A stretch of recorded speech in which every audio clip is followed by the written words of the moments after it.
The case of Marissa Mark, the woman who was put under arrest for brokering a hit on her ex-boyfriend's current romantic interest.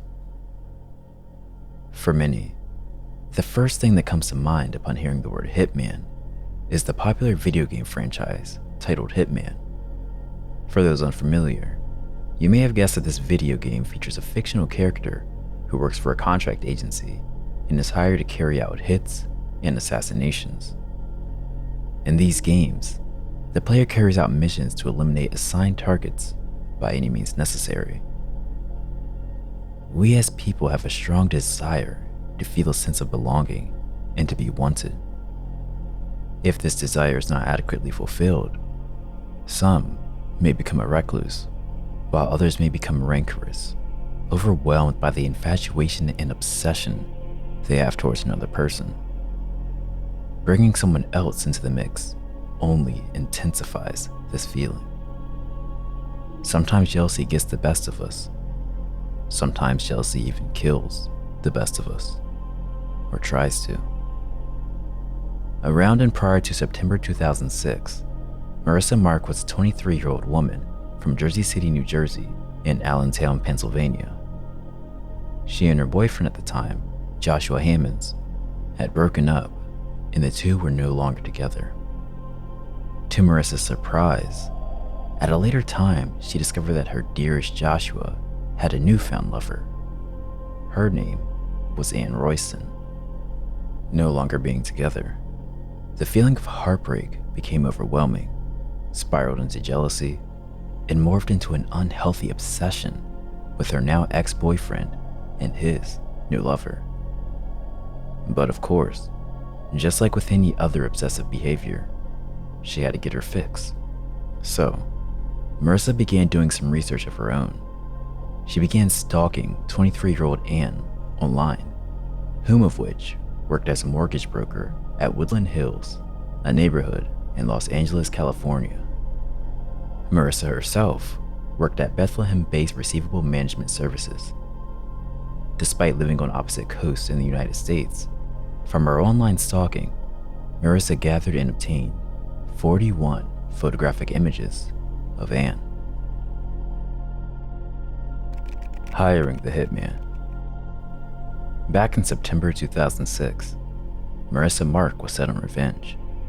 Having her beloved Joshua Hammonds revoked from her by a new lover, Marissa planned to take action into her own hands.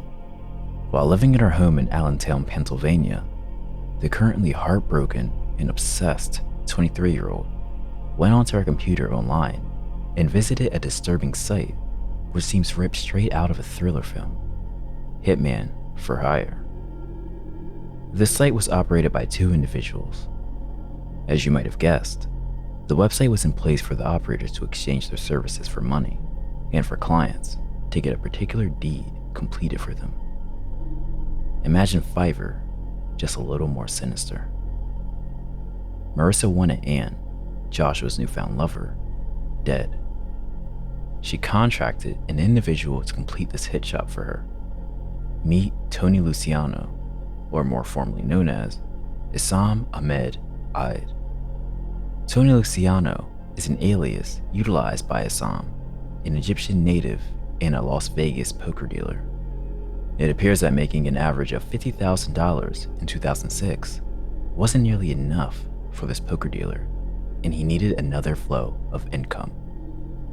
As one of the operators of the Hitman for Hire site, he demanded Marissa pay him $37,000 for completion of the hit.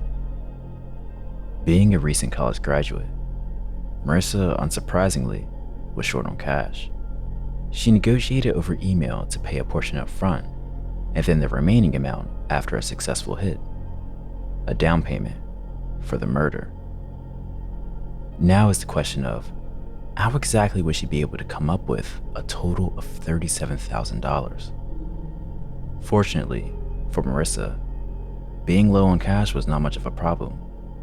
As previously mentioned, the place she worked at, Bethlehem-based Receivable Management Services, was actually a collections agency. Her job position gave her just what she needed to fulfill her end of the bargain: access to confidential records, including the credit card information of other people. Sacrificing the credit card account of 3 other individuals, she was able to pay the fee to the hitman using PayPal, and she presented Issam with the target's contact number, place of work, and those 41 photographs. When discussing the plan to eliminate Ann, the target, Marissa Marks sternly told Issam I want her done by a shot to the head. She stated she would pay a down payment of $19,000 to his PayPal account, utilizing the 3 credit cards, and agreed to pay an additional $18,000 upon completion of the hit. On or about September 12, 2006, Issam called Ann and made arrangements to meet with her. It is unsure what exactly this conversation consisted of, as it is highly unlikely a hitman would mention to their target over the phone what they plan to do. We can speculate and induce that due to her position as a broker, he likely fabricated a scenario which would not trigger any need to be cautious in her. He could have potentially discussed with Ann how he was interested in purchasing real estate. They agreed to meet at her office on September 16th, just 4 days after the initial call.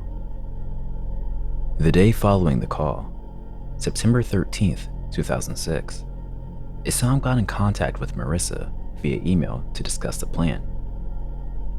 He agreed to travel to Woodland Hills, California from Las Vegas, Nevada. In Marissa's mind, all the pieces were aligned. She had paid a down payment of $19,000, gave Issam necessary information regarding the target, and all that was left was to complete the next move. And so, she waited. Plan in action.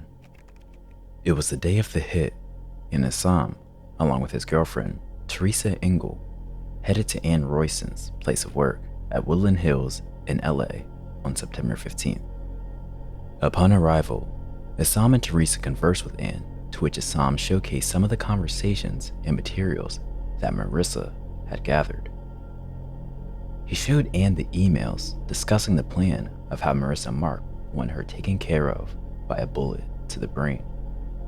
He showed discussions of the down payment as well as the agreement to pay the remainder upon completion of the hit, and the 41 photos of herself.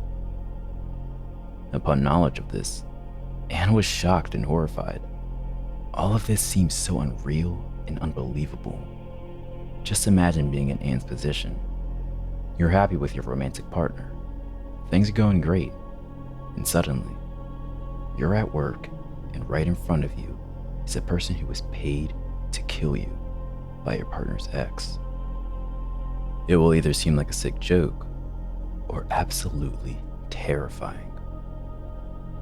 Preceding this, something unexpected occurred. Issam took a moment. He laid eyes upon her, opened his mouth, and said, "You remind me of my daughter."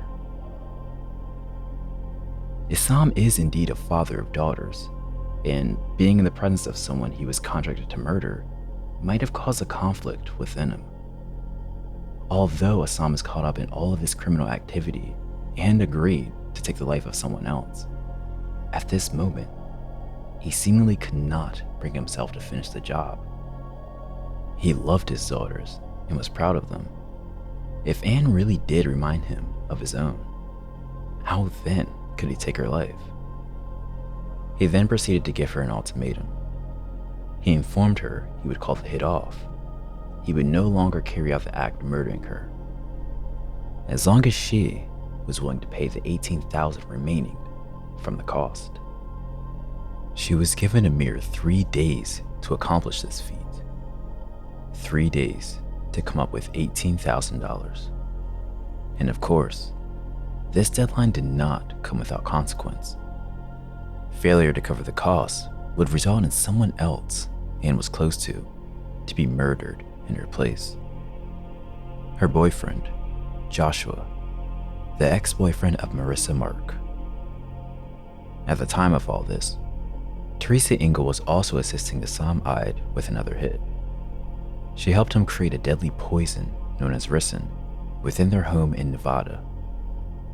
Isam purchased castor beans online, along with other ingredients, and with a little chemistry, they then dried it into a powder and stored it in a contact lens case. The intended victims for this hit included a man named PJ Howard, along with his sons, Robert and Neil. This hit was brokered by Sharon Collins, none other than the partner of PJ Howard and the mother of Robert and Neil. Ultimately, PayPal actually detected the payments paid to Isam's account by Marissa were unauthorized, and therefore, PayPal reversed the payments. Although it was nothing short of nerve-wracking and terrifying, Ann made a great decision by informing authorities of all of this. Los Angeles FBI investigated this case and had Ann call Isam, asking for more time to get the money together. These calls were going to be recorded and were intended to identify and track this hitman. However, Isam went MIA. He, along with his girlfriend, Teresa, left the country later in September of 2006. Part of their departure may have been linked to getting away. However, it was later confirmed that they had fled as they were taking care of another hit in a different country. Officials were able to locate them in Ireland as they were arrested on different charges. Upon completion of that time, Isam Ide was extradited to the United States. He was charged with extortion, to which he pleaded guilty and was sentenced to 33 months in prison.